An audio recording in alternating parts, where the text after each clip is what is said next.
দিয়ক জুবিন গাৰ্গক ন্যায় দিয়ক জুবিন গাৰ্গক ন্যায় দিব নোৱাৰা হিমন্ত বিশ্ব হাই হাই জুবিন গাৰ্গক ন্যায় দিব নোৱাৰা হিমন্ত বিশ্ব হাই হাই we want justice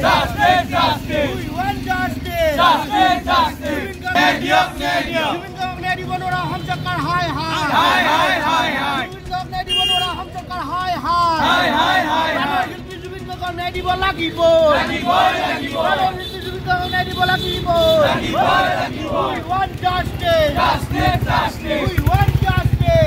আজি সদৌ অসম ছাত্ৰ সন্থাৰ আহ্বান মৰ্মে সদৌ কামৰূপ জিলা ছাত্ৰ সন্থাই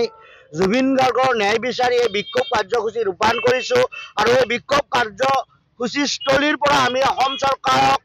আমি ক'ব বিচাৰিছোঁ যে প্ৰাণৰ শিল্পীগৰাকী আজি 25টা দিন অতিক্ৰম কৰাৰ পিছতো ন্যায়ৰ ক্ষেত্ৰত যে চৰকাৰখনে কোনো ধৰণৰ ফলপ্ৰসূ সিদ্ধান্ত ল'ব পৰা নাই অতিকৈ দুৰ্ভাগ্যজনক। আমি চৰকাৰক ক'ব বিচাৰিছোঁ চৰকাৰে বেলেগ বেলেগ কথা কৈ এই ন্যায় সংগ্ৰামখন বিচলিত কৰিব বিচৰাটো অতিকৈ দুৰ্ভাগ্যজনক। চৰকাৰে প্ৰাণৰ শিল্পীগৰাকীক সকলোৱে ন্যায় বিচাৰিছে, অসমবাসী ৰাইজে ন্যায় বিচাৰিছে, প্ৰাণৰ শিল্পীগৰাকীক অতি শীঘ্ৰে ন্যায় প্ৰদান কৰিব লাগিব। ন্যায় প্ৰদান নকৰা পৰ্যন্ত সদৌ অসম ছাত্ৰ সন্থা শান্ত নহয় আৰু ইয়াতকৈ অধিক জংগী আন্দোলনহে হ'ব। আমি চৰকাৰক পুনৰবাৰ অনুৰোধ জনাইছোঁ ছিংগাপুৰত থকা প্ৰৱাসী অসমীয়াসকলক অতি শীঘ্ৰে তেখেতসকলে গ্ৰেপ্তাৰ কৰিব লাগে আৰু জুবিন গাৰ্গৰ এই ৰহস্যজনক মৃত্যুৰ লগত জড়িত শ্যামকানু মহন্ত, সিদ্ধাৰ্থ শৰ্মা, শেখৰ গোস্বামী আদি কৰি যিসকল ব্যক্তি আছিল সেই ব্যক্তিসকলক কঠোৰতকৈ কঠোৰতম শাস্তি দিব লাগিব যাতে তেখেতসকলে আইনৰ সুৰুঙাৰে কোনোপধ্যে বাচি যাব নোৱাৰে। এই ধৰণৰ ব্যৱস্থা চৰকাৰে কৰিব লাগিব। আমি চৰকাৰক পুনৰবাৰ আহ্বান জনাইছোঁ চৰকাৰে জুবিন গাৰ্গক অতি শীঘ্ৰে ন্যায় প্ৰদান কৰক। ন্যায় প্ৰদান নকৰা পৰ্যন্ত অসমবাসী ৰাইজ শান্ত নহ'ব। ৰঙিয়াৰ মাজমজিয়াত প্ৰাণৰ শিল্পীগৰাকী যি ৰহস্যজনক মৃত্যু, এই মৃত্যুৰ তদন্তৰ দাবীত আৰু যিসকল দোষী সাব্যস্ত হৈছে অতি শীঘ্ৰে তেওঁলোকক কাৰাৰত্ব কৰি উচিত বিচাৰ কৰাৰ দাবীত আমি আজি ইয়াত প্ৰতিবাদ সাব্যস্ত কৰিছোঁ, অৱস্থান বিক্ষোভ কাৰ্যসূচী গ্ৰহণ কৰিছোঁ। ইয়াৰ পৰা আমি স্পষ্টভাৱে ক'ব বিচাৰিছোঁ কেন্দ্ৰীয় চৰকাৰ আৰু ৰাজ্য চৰকাৰখনক যে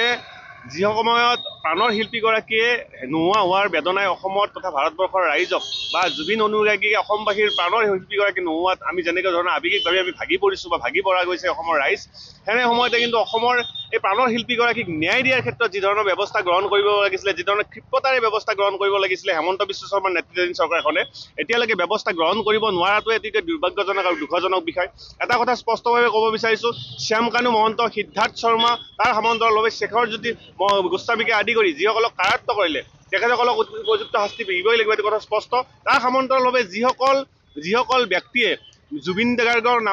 গাৰ্গক সেই সময়ত ছিংগাপুৰত যিসকল প্ৰৱাসী অসমীয়াই সেই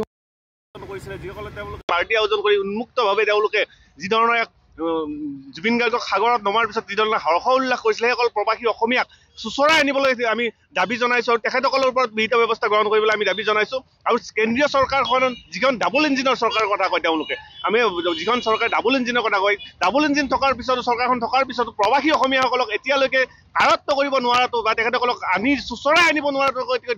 দুখজনক কথা। এটা কথা স্পষ্ট, যিখন চৰকাৰে সামান্যতম ফেচবুকত এখন চৰকাৰ বিৰোধী কোনোবাই যদি শ্লোগান এটা দিয়ে বা তেওঁলোকে টুইট এটা যদি কৰে চৰকাৰ বিৰোধী, তেওঁলোকে কিন্তু দেখা পায় যে তেওঁলোকে কিন্তু সেইসকল যুৱক বা যুৱতীক তেওঁলোকে চোঁচৰাই আনিবলৈ সক্ষম হয় বা তেওঁলোকে বৰ্বৰভাৱে আক্ৰমণ কৰে। কিন্তু এতিয়া কথা স্পষ্ট যে জুবিন গাৰ্গ কোনো ধৰণৰ এলাপ আছে ব্যক্তি নাছিলে, জুবিন গাৰ্গ অসমৰ সম্পদ আছিলে, অসমৰ জাতীয় জীৱনৰ এগৰাকী ব্যক্তি আছিলে, যিগৰাকী ব্যক্তিয়ে সততে চৰকাৰৰ ক্ষেত্ৰতে হওক বা বিভিন্ন সময়ত অসমৰ ৰাইজৰ যেতিয়া দুৰ্দশা আহে জুবিন গাৰ্গে তেওঁলোকে সাহসিকতাৰে পদক্ষেপ গ্ৰহণ কৰে। জুবিন গাৰ্গক ন্যায় প্ৰদান নকৰাটো বা ন্যায় প্ৰদান কৰিব বিচৰা ন্যায় অতি শীঘ্ৰে ন্যায় প্ৰদান কৰিব লাগিব। যেতিয়ালৈকে ন্যায় প্ৰদান নকৰে তেতিয়ালৈকে অসমৰ ৰাইজ তথা সদৌ অসম ছাত্ৰ সন্থা নীৰৱে বহি নাথাকে।